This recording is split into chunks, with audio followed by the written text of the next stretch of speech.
ओम परमात्मने नमः। नमस्ते। केदार सीकर सनातन संस्कार चैनल में आपका सहर्ष स्वागत है। आज से इस वीडियो से हम एक नई श्रृंखला चालू कर रहे हैं जिसका नाम है प्राथमिक गीता वाचन। प्राथमिक गीता वाचन ये उपक्रम मैं इसके लिए ले रहा हूँ कि दुर्भाग्यवश मेरे जीवन के मैंने 50 साल से ज़्यादा पूरे किए हुए हैं, लेकिन आज तक मैंने भगवत गीता एक बार भी पढ़ी नहीं है और इससे मुझे लज्जा आती है। और मेरे स्वयं के लिए, मुझे स्वयं को गीता समझने के लिए मैंने बाजार में जाके गीता प्रेस गोरखपुर का एक सुंदर पुस्तक लाया हूँ जिसका नाम है सरल गीता, गीता पढ़ना सीखने वालों के लिए, श्लोकार्थ सहित सजिल्द, गीता प्रेस गोरखपुर। यह पुस्तक मैंने बाजार से लाया है, हिंदी अनुवाद है गीता का, भगवत गीता का, और ये सिर्फ 60 रुपये में मुझे बाजार में मिली है, मार्केट में मिली है। यही पुस्तक ऑनलाइन भी उपलब्ध है, बहुत सारे वेबसाइट्स है, गीता प्रेस का खुद का वेबसाइट है, वहाँ पर भी मिलता है और अन्य जगहों पर भी आपको मिल सकता है। आपके शहर में, आपके गांव में अगर आप सर्च करेंगे या शोध लेंगे तो आपको भी वहाँ पर ये सरल गीता, और जिसके नीचे लिखा हुआ है, ये बहुत जरूरी है, गीता पढ़ना सीखने वालों के लिए, श्लोकार्थ सहित सजिल्द। सजिल्द मतलब, सजिल्द का अर्थ होता है कि बद्धपूर्ण, ये सजिल्द का अर्थ होता है। मतलब शब्द आया मेरे मेरी बोली से तो मैं क्षमा चाहता हूँ। मेरे इस उपक्रम में हो सकता है कि मैं जब बात करूँगा तो उसमें कुछ उर्दू, फारसी, अरबी शब्द आ जाए। अगर आ जाएंगे तो मुझे कृपया क्षमा कर देना, क्योंकि हमारे ऊपर उर्दू, फारसी, अरबी शब्द कैसे थोपे गए हैं और हमारे अंतर्मन तक वो कैसे घुसाए गए हैं, इसकी आप कल्पना कर सकते हैं। मैं जरूर ज़्यादा से ज़्यादा प्रयत्न करता हूँ कि मैं अरबी, उर्दू, फारसी शब्दों का प्रयोग ना करूँ, मैं करता रहूँगा, लेकिन फिर भी अगर कोई शब्द आते हैं तो मुझे क्षमा कर देना। तो ये मैंने बताया, सरल गीता पुस्तक सिर्फ 60 रुपये में मुझे मिली है। इसकी पृष्ठ संख्या जो है, टोटल इसके पृष्ठ है 256, 256 पेज की ये पुस्तक है और छोटी सी पुस्तक है। और बेसिक पहली बार गीता पढ़ने वालों के लिए ये पुस्तक गीता प्रेस गोरखपुर ने बनाई हुई है, इसलिए मैंने ये पुस्तक का चयन किया हुआ है। और मैं ये वीडियो इसलिए बना रहा हूँ, मैं तो ये पुस्तक स्वयं पढ़ सकता हूँ, लेकिन मैं ये वीडियो इसलिए बना रहा हूँ कि मैं ज़्यादातर अपनी गाड़ी में अकेला ट्रैवल करता हुआ रहता हूँ और मेरे खुद के पढ़े हुए गीता के श्लोक और उनके अर्थ मैं अगर बार बार सुनूंगा, रिपीटेडली सुनूंगा, पुनः सुनूंगा, तो मुझे उसका फायदा होने वाला है। तो मेरे स्वयं के लिए मैं ये वीडियो बना रहा हूँ। अगर आपको इसका फायदा हुआ तो वो बोनस होगा। किंतु मैं ये वीडियो या उपक्रम, ये जो भगवत गीता, प्राथमिक भगवत गीता वाचन का जो उपक्रम करने वाला हूँ, ये स्वयं के लिए करने वाला हूँ। इसमें कुछ मुझसे चूक भूल हो सकती है, गलती हो सकती है। अगर आपको मेरी कोई गलती दिखाई दी तो कृपया मुझे माफ़ कर दीजिएगा, क्योंकि मैं फिर से रिपीट करता हूँ कि भगवत गीता मेरे 50 साल की जीवन में मैंने कभी भी पढ़ी नहीं है। आज पहली बार, आज से मैं ये गीता पढ़ना शुरू कर रहा हूँ, सीखना शुरू कर रहा हूँ, गीता पढ़ना सीखना शुरू कर रहा हूँ। ये मेरा श्री गणेशा है उसका, तो मुझसे चूक हो सकती है, भूल हो सकती है, गलती हो सकती है, तो मुझे कृपया माफ़ कर देना। अभी हम चलते हैं आगे, पुस्तक पढ़ना शुरू कर देते हैं। पुस्तक पढ़ने में, पुस्तक जब हम लोग कवर पेज खोलते हैं तो कवर पेज के अंदर श्री कृष्ण, भगवान श्री कृष्ण और अर्जुन का रथ में बैठा हुआ फोटोग्राफ पहले पेज पे दिया हुआ है। दूसरे पेज पे भगवान श्री कृष्ण का बांसुरी बजाते हुए फोटोग्राफ दिया गया है और तीसरे पेज पे सरल गीता शीर्षक लिखा हुआ है पुस्तक का, उसके ऊपर ओम श्री परमात्मने नमः ये लिखा हुआ है। नीचे सरल गीता नाम के नीचे गीता पढ़ना सीखने वालों के लिए श्लोकार्थ सहित सजिल्द यह लिखा हुआ है और उसके नीचे ब्रैकेट में त्वमेव माता च पिता त्वमेव, त्वमेव बंधुश्च सखा त्वमेव, त्वमेव विद्या द्रविणम त्वमेव, त्वमेव सर्वम मम देव देव, ये लिखा हुआ है। और उसके नीचे गीता प्रेस गोरखपुर ऐसा लिखा हुआ है। उसके अंदर वाले पेज में पुस्तक का मूल्य लिखा हुआ है, उसकी आवृत्ति पुनर्मुद्रण कब हुआ इसका डिटेल्स दिया हुआ है, कुरियर करने के लिए संपर्क कैसे करते हैं ये सब इसमें दिया हुआ है। मैं इसके फोटोग्राफ आपको स्क्रीन पर दिखा रहा हूँ, आप वहाँ से ये पुस्तक मंगा सकते हैं। नीचे गीता प्रेस के फ़ोन नंबर्स भी दिए गए हैं, वेबसाइट का नाम दिया गया है, ये सब डिटेल्स मैं आपको स्क्रीन पे दिखा रहा हूँ। वहाँ से भी आप ये पुस्तक मंगा सकते हैं अगर आपके शहर में, आपके गांव में यह पुस्तक दुकानों में अवेलेबल नहीं है तो। उसके बाद में अगले वाले पेज पर प्राक कथन करके एक सेगमेंट उन्होंने दिया हुआ है। वो प्राक कथन मैं आपको पढ़ के अभी सुनाता हूँ। ये सरल गीता पुस्तक का प्राक कथन का पेज। मैं आशा करता हूँ कि गीता प्रेस गोरखपुर के गीता के अनुवाद और सारी पुस्तकें PDF ऑनलाइन अवेलेबल है, कोई भी डाउनलोड कर सकता है। मुझे ये सरल गीता नए सीखने वालों के लिए जो पुस्तक है, ये पुस्तक तो मुझे ऑनलाइन नहीं मिला, लेकिन गीता श्लोकार्थ सहित सिमिलर पुस्तक की PDF कॉपी मुझे मिल गई है इंटरनेट में। और वो मैं आपको जब मैं श्लोक पढ़ना चालू करूंगा, अध्याय पढ़ना चालू करूंगा, तब मैं वो PDF आपके स्क्रीन के ऊपर रखूंगा, तो आप स्क्रीन से भी पढ़ सकते हैं।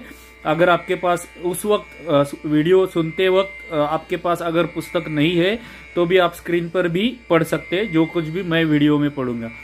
लेकिन आपको मेरी विनती है, मैं आशा करता हूँ कि गीता प्रेस कॉपीराइट एक्ट के अंदर मुझ पर कार्रवाई नहीं करेगा, इस पे कॉपीराइट एक्ट नहीं आएगा, क्योंकि रेडीली अवेलेबल PDF भी डाउनलोड के लिए अवेलेबल है और ये पुस्तकें भी बहुत सस्ते में मिलती है बाजार में। गीता प्रेस का उद्देश्य ही यही है कि यही हमारा सनातन का धार्मिक ज्ञान सस्ते भाव में लोगों के पास पहुंचे, इसका प्रसार हो जाए, यही गीता प्रेस का उद्देश्य है जैसे मैं समझता हूँ। इसलिए कॉपीराइट में ये नहीं आएगा, ऐसी मैं आशा करता हूँ। आगे हम ये प्राक कथन पढ़ना चालू कर देते हैं। ऊपर सबसे ऊपर लिखा है ओम श्री परमात्मने नमः। प्राक कथन। श्रीमद् भगवत गीता एक अलौकिक एवं प्रासादिक ग्रंथ है। श्री गीता जी पर टीका टिप्पणी, रहस्यपूर्ण अर्थ या भाव का उद्घाटन आदि तो दूर, अभी भी हमारे समाज में ऐसे बहुत से लोग हैं जो गीता जी के श्लोकों का शुद्ध पाठ नहीं कर पाते हैं। ये मेरे लिए है, मेरे जैसे नए सीखने वालों के लिए उन्होंने लिखा है। आगे लिखते हैं, हमारी भावना और प्रयास उन सभी महानुभावों के लिए है जो गीता पढ़ना चाहते हैं। मेरे जैसे लोग या आप जैसे लोग जो गीता पढ़ना चाहते हैं, इसके लिए उनका ये प्रयास है। इसी सद्भावना से प्रेरित होकर भगवान की अहेतु की कृपा से एक सरल गीता तैयार की गई है, जिससे सामान्य शिक्षित व्यक्ति भी कम से कम श्रीमद् भगवत गीता का ठीक ढंग से पाठ करके अपना कल्याण कर ले। तो मेरे जैसे नवसिखों के लिए, पहली बार गीता पढ़ने वालों के लिए ही गीता प्रेस ने ये पुस्तक बनाई है। तो और हम जैसे लोग ये पुस्तक पढ़े, भगवत गीता ठीक से ढंग से पढ़ना सीखे और अपना कल्याण कर ले, यही इस पुस्तक का उद्देश्य है। इस गीता का एकमात्र उद्देश्य सर्वसामान्य को गीता के श्लोकों को पढ़ने का अभ्यास कराना है। अगला पैराग्राफ। 2 पंक्तियों में छपे श्लोकों को पढ़ते समय उसे 8-8 अक्षर का 4 भाग बना ले, अर्थात 8 अक्षर गिनकर एक साथ पढ़ने से एक चरण पूरा होगा। तो गीता कैसे पढ़ी जाती है, इसका संक्षिप्त में गाइडलाइन उन्होंने यहाँ पर दिया है। 8-8 शब्द को एक साथ पढ़ना है और पूरे श्लोक को 4 पंक्तियों में 4 भाग में डिवाइड करना है। आगे लिखते हैं, इसी प्रकार 4 पंक्तियों में छपे 44 अक्षरों वाले श्लोकों के एक चरण में 11 अक्षर गिनकर पढ़ना चाहिए। एक चरण में 11 अक्षर गिनकर पढ़ना चाहिए, जिसमें 44 अक्षरों वाले श्लोक है। आगे वो लिखते हैं, गीता के कुछ श्लोकों में अक्षर गणना करते समय कहीं कहीं एक चरण में 9 तथा 12 अक्षर भी मिलते हैं। उसका उच्चारण दिए गए रंगों के अनुसार ही करना चाहिए। ये जो मेरे पास सरल गीता पुस्तक है, नवसिखियों के लिए, गीता पढ़ना सीखने वालों के लिए जो पुस्तक है उसमें उन्होंने कलर कोडिंग किया हुआ है। जो शब्द पढ़ने के लिए जरा कठिन है उनको पढ़ना आसान होने के लिए, सरल होने के लिए, आसान नहीं सरल होने के लिए, और जहाँ पर अक्षर गणना अलग है वहाँ पर उन्होंने कलर दिया हुआ है, अलग कलर दिया हुआ है। मैं आपको स्क्रीन पर जो पीडीएफ दिखाऊंगा उसमें आपको कलर नहीं दिखाई देंगे, इसलिए मेरी आपसे प्रार्थना है कि सरल गीता पढ़ने वालों के, सीखने वालों के लिए जो पुस्तक है आप खरीद ले ताकि मेरे साथ आप चल सकेंगे। श्लोकाक्षरों का गणना में आधा अक्षर अर्थात हलंत अक्षर की गणना नहीं करनी चाहिए। 8 अक्षर और 11 अक्षर की गिनती करते समय पूर्णाक्षरों को ही गिनना चाहिए। तो ये गीता कैसे पढ़नी है वो यह बता रहे हैं हमें, क्योंकि ये सीखने वालों के लिए पुस्तक है।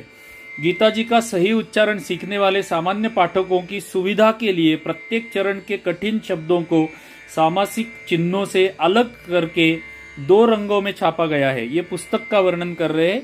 पढ़ना सीखने वालों के लिए सरल होने के लिए उन्होंने कलर कोडिंग किया है और शब्दों को अलग करके ये पुस्तक में दिया है। इससे श्लोक के प्रत्येक चरणों को समझने में सहायता मिलेगी। प्रत्येक श्लोक के नीचे उसका हिंदी अर्थ भी दिया गया है ताकि पाठकों को श्लोकों के पढ़ने और उसका भाव समझने में ज्यादा सरलता हो। वाराह पुराण में आया है कि नित्य गीता जी का पठन करने वाले मनुष्य का पतन नहीं होता है, इसलिए गीता जी का नित्य पाठ यथासंभव अवश्य करना चाहिए। आशा है कि जो पाठक गीता पढ़ना चाहते हैं उनके लिए यह विधि और प्रयास उपयोगी होगा।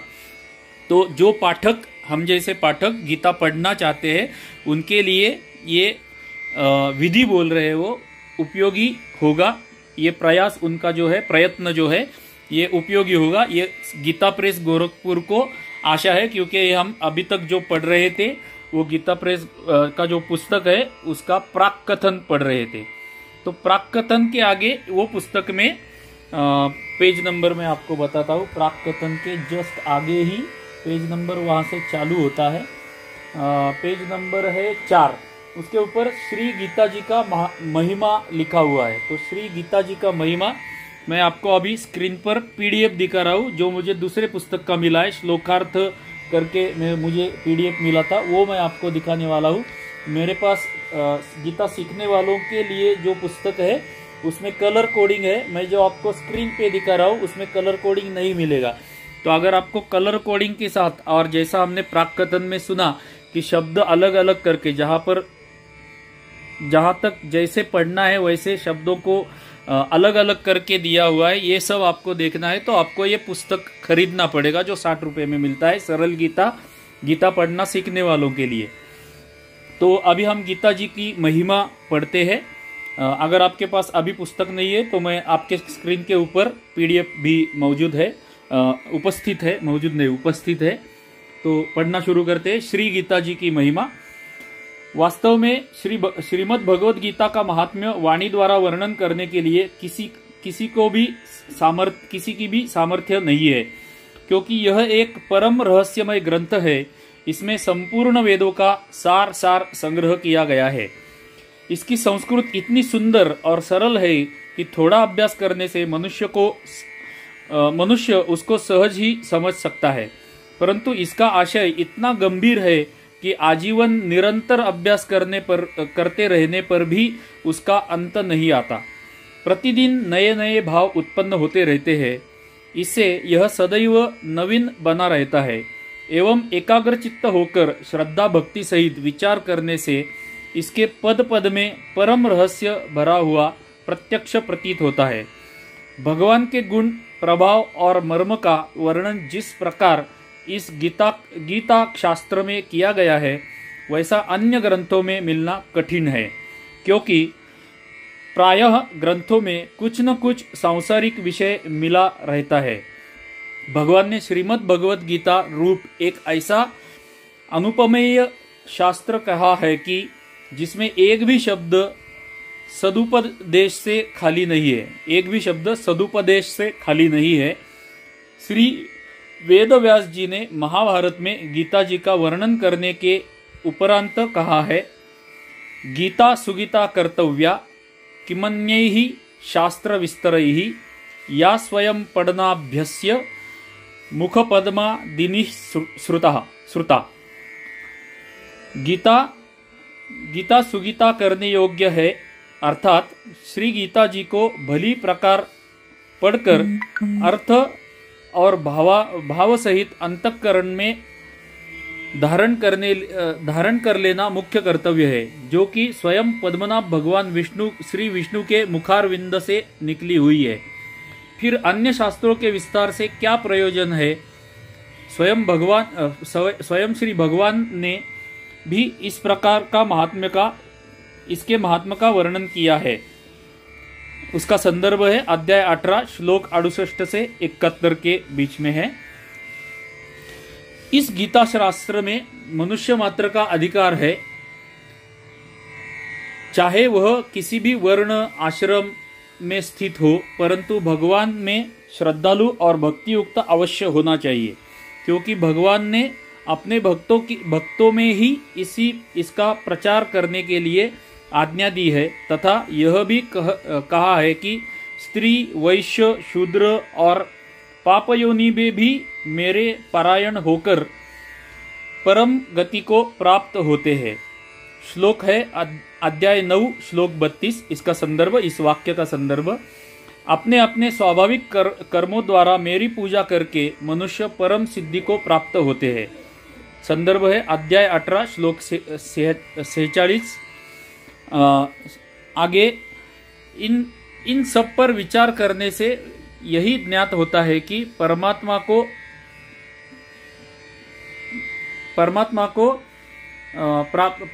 की प्राप्ति में सभी का अधिकार है। तो कोई भी वर्ण में आप है, कोई भी स्त्री है, पुरुष है, कोई भी अवस्था में आप है, तो आप गीता पठन कर सकते हैं और उसका फायदा सबको मिलने वाला है। ये इसका स्पष्टीकरण उन्होंने यहाँ पर दिया हुआ है। गीता की जी की महिमा हम पढ़ रहे हैं आगे।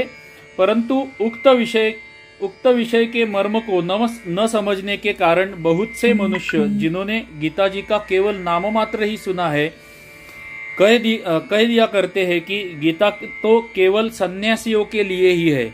वे अपने बालकों को भी इसी भय से श्री गीता जी का अभ्यास नहीं कराते कि गीता के ज्ञान से कदाचित लड़का घर छोड़कर सन्यासी न हो जाए, किंतु उनको विचार करना चाहिए कि मोह के कारण क्षात्र धर्म से विमुख होकर भिक्षा के अन्न से निर्वाह करने के लिए तैयार हुए अर्जुन से जिस परम रहस्यमय गीता के उपदेश से आजीवन गृहस्थ में रहकर अपने कर्तव्य का पालन किया, उस गीता शास्त्र का यह उल्टा परिणाम किस प्रकार हो सकता है। तो वो यहाँ पर कथन करना चाहते हैं कि कुछ लोग डरते हैं अपने बच्चों से, अपने बालकों को गीता पढ़ाने में डरते हैं कि कहीं मेरा बच्चा, मेरा लड़का, मेरा अपत्य सन्यासी ना बन जाए, गीता पढ़कर सन्यासी ना बन जाए, ऐसे उन लोगों को लगता है। लेकिन ऐसे नहीं है। वो इसका स्पष्टीकरण दे रहे हैं कि संसार में जो रहने वाले व्यक्ति है उनके लिए ही गीता बताई गई है, और उससे अगर हम उल्टा अर्थ लेंगे तो ये ठीक नहीं है, ये बताने की प्रयत्न वो कर रहे हैं आगे। अतएव कल्याण की इच्छा वाले मनुष्य को उचित है कि मोह का त्याग कर अतिशय श्रद्धापूर्वक अपने बालकों को अर्थ और भाव के सहित गीता जी का अध्ययन कराए, एवं स्वयं भी इसका पठन और मनन करते हुए भगवान के आज्ञानुसार साधन करने में तत्पर हो जाए। क्योंकि अति दुर्लभ मनुष्य शरीर को प्राप्त होकर अपने अमूल्य समय का एक क्षण भी दुख मूलक क्षणभंगुर भोगों की भोगने में नष्ट करना उचित नहीं है। तो यहाँ पर वो बताने का प्रयत्न कर रहे हैं कि कल्याण को इच्छा वाले मनुष्यों को उचित है कि मोह का त्याग कर अतिशय श्रद्धापूर्वक भक्तिपूर्वक बालकों को अर्थ और हमें स्वयं को भी गीता का पठन करना चाहिए, अध्ययन करना चाहिए, और अपने बालकों को, अपने अगली पीढ़ी को भी गीता का पठन और अध्ययन के लिए प्रेरित करना चाहिए, ये इस बात में बोल रहे हैं। आगे श्री गीता जी का प्रधान विषय हेडिंग है और उसमें क्या लिखते हैं पढ़ेंगे। श्री गीता जी में भगवान ने अपनी प्राप्ति के लिए क्षमा करना, फिर से पढ़ता हूँ। श्री गीता जी में भगवान ने अपनी प्राप्ति के लिए मुख्य दो मार्ग बतलाए हैं। एक है सांख्य योग, दूसरा कर्म योग। उनमें संपूर्ण पदार्थ मृग तृष्णा के अलग जल की भांति अथवा स्वप्न की सृष्टि के सदृश मायामय होने से माया के कार्य स्वरूप संपूर्ण गुण ही गुणों में बरतते हैं। ऐसे समझकर मन, इंद्रियों और शरीर द्वारा होने वाले संपूर्ण कर्मों में कर्तापन की अभिमान से रहित होना। संदर्भ है अध्याय 5 श्लोक 8 और 9। तथा सर्वव्यापी सच्चिदानंद घन परमात्मा के स्वरूप में एक ही भाव से नित्य स्थित रहते हुए एक सच्चिदानंद घन वासुदेव के सिवाय अन्य किसी के भी होने पने का भाव न रहना, यह तो सांख्य योग का साधन है। ये सांख्य योग का महात्म्य यहाँ पर इस पैराग्राफ में बता रहे हैं, कथन कर रहे हैं। आगे पढ़ते हैं। सब कुछ भगवान का समझकर सिद्धि असिद्धि में समत्व भाव रखते हुए आसक्ति और फल की इच्छा का त्याग कर भगवत आज्ञानुसार केवल भगवत के ही लिए सब कर्मों का आचरण करना। अध्याय 2 श्लोक 48, अध्याय 5 श्लोक 10। तथा श्रद्धा भक्तिपूर्वक मन, वाणी और शरीर से सब प्रकार भगवान के शरण होकर नाम, गुण और प्रभाव सहित उनके स्वरूप का निरंतर चिंतन करना, यह कर्मयोग का साधन है। तो कर्मयोग और सांख्य योग में भेद उन्होंने इस 2 पैराग्राफ में हमें बताया। आगे उक्त दोनों साधनों के परिणाम एक होने के कारण वे वास्तव में अभिन्न माने गए हैं, परंतु साधन काल में अधिकारी भेद से दोनों का भेद होने के कारण दोनों मार्ग भिन्न भिन्न बतलाए गए हैं। इसलिए एक पुरुष दोनों मार्गों द्वारा एक काल में नहीं चल सकता। जैसे श्री गंगा जी पर जाने के लिए 2 मार्ग होते हुए भी एक मनुष्य दोनों मार्गों द्वारा एक काल में नहीं जा सकता। उक्त साधनों में कर्मयोग का साधन संन्यास आश्रम में नहीं बन सकता, क्योंकि संन्यास आश्रम में कर्मों का स्वरूप से भी त्याग कहा गया है, और सांख्य योग का साधन सभी आश्रमों में बन सकता है। तो वो कह रहे हैं कि हमें एक मार्ग अपनाना पड़ेगा, दोनों मार्गों से नहीं जा सकते। गंगा तट पर जाने के लिए अगर 2 मार्ग है तो हम दोनों मार्गों से एक साथ नहीं जा सकते, कोई एक मार्ग हमें अपनाना पड़ेगा, यह हमें बोल रहे हैं। और सांख्य योग का आखिरी पंक्ति जो है वो कहती है कि सांख्य योग का साधन सभी आश्रमों में बन सकता है। अगला पैराग्राफ, यदि कहो कि सांख्य योग को भगवान ने संन्यास के नाम से कहा है, इसलिए उसका संन्यास आश्रम में ही अधिकार है, गृहस्थ में नहीं है, तो यह कहना ठीक नहीं है, क्योंकि दूसरे अध्याय में श्लोक 11 से 30 तक जो सांख्य निष्ठा का उपदेश किया गया है, उसके अनुसार भी भगवान ने जगह जगह अर्जुन को युद्ध करने की योग्यता दिखाई है। यदि गृहस्थ में सांख्य योग का अधिकार नहीं होता तो भगवान का इस प्रकार कहना कैसे बनता? हाँ, इतनी विशेषता अवश्य है कि सांख्य मार्ग का अधिकारी देहाभिमान से रहित होना चाहिए, क्योंकि जब तक शरीर में अहम भाव रहता है तब तक सांख्य योग का साधन भली प्रकार से समझ में नहीं आता है।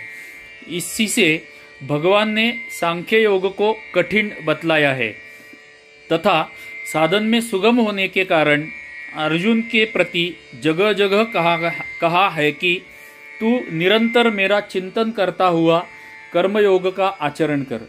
थोड़ा सा समझ में कठिन मुझे भी लग रहा है, क्योंकि पहली बार हम ये पढ़ रहे हैं और मैं पहली बार पढ़ रहा हूँ, तो इसीलिए मैं ये वीडियो बना रहा हूँ कि बार बार पुनः पुनः इसको सुन के, इन वीडियोस को सुन के कुछ तो हमारे मस्तिष्क में, हमारे मन में कुछ तो अंदर घुस जा सकता है, कुछ तो समझ सकता है।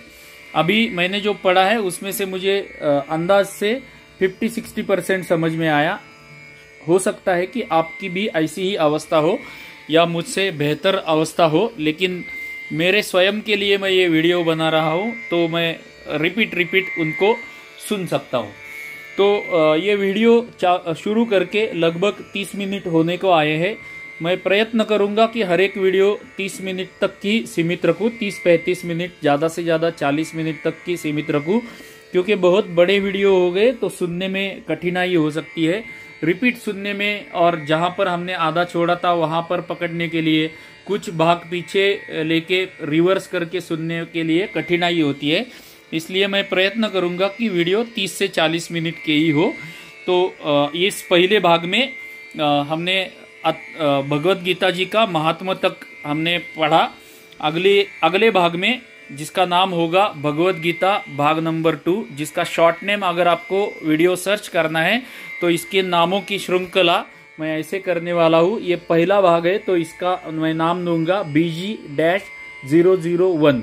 BG कैपिटल में B, इंग्लिश कैपिटल में B, इंग्लिश कैपिटल में G डैश और उसके आगे 001। इस तरह से मैं उसका नाम में टाइटल में डाल दूंगा। तो आपको अगर भविष्य में कोई पर्टिकुलर कोई वीडियो सर्च करना है तो आसान जाएगा, और सीरियली सुनने के लिए भी आसान जाएगा। इस पहले भाग का टाइटल में लिखा हुआ रहेगा BG-001। फ्यूचर में अगर आप कभी भी सर्च करेंगे तो आपको BG-001 सर्च करेंगे तो पहला भाग मिल जाएगा। इसके साथ ही मैं मेरे चैनल पे भगवत गीता का एक स्पेशल प्लेलिस्ट भी बनाऊंगा। अगर आपको सीरियली वो भाग सभी सुनने हैं तो आप मेरे प्लेलिस्ट को क्लिक करके, चैनल पे जाके प्लेलिस्ट को क्लिक करके, वो प्लेलिस्ट में आपको सीरियली सभी भाग सुनने को मिलेंगे। अंत में फिर से मैं एक बार रिपीट करता हूँ, दोहराता हूँ कि मैं पहली बार गीता पढ़ रहा हूँ, मुझसे भूल चूक गलतियाँ हो सकती है। आपने इस भाग में भी देखा रहेगा मुझे पढ़ने में भी थोड़ी कठिनाई हो रही है, लेकिन मैं ये स्वयं के लिए ये वीडियो और ये उपक्रम कर रहा हूँ। अगर आपको कुछ इससे फायदा हुआ तो वो बोनस होगा, ये मेरे लिए बना रहा हूँ। तो मुझसे अगर कोई चूक भूल हो जाती है तो कृपया मुझे माफ़ कर दीजिए, ये आपको प्रार्थना है। अंत में हमेशा की तरह प्रार्थना, मेरे इस केदार सीकर सनातन संसार चैनल को आप फॉलो कर दीजिए। यूट्यूब पे सुन रहे हैं तो सब्सक्राइब कर दीजिए, ऑटो प्ले पर सुन रहे हैं तो फॉलो कर दीजिए। मेरे इस वीडियो को अगर अच्छा लगा हो तो लाइक कर दीजिए। एक छोटा सा कमेंट करके मुझे आप उपदेश भी दे सकते हैं, आपके सुझाव, आपके सजेशंस भी दे सकते हैं। मिलते हैं भगवत गीता के दूसरे भाग में, भगवत गीता वाचन के दूसरे भाग में जल्दी ही मिलेंगे। आप सभी का धन्यवाद, आभार। ओम श्री विष्णवे नमः, ओम श्री विष्णवे नमः, ओम श्री विष्णवे नमः। धन्यवाद।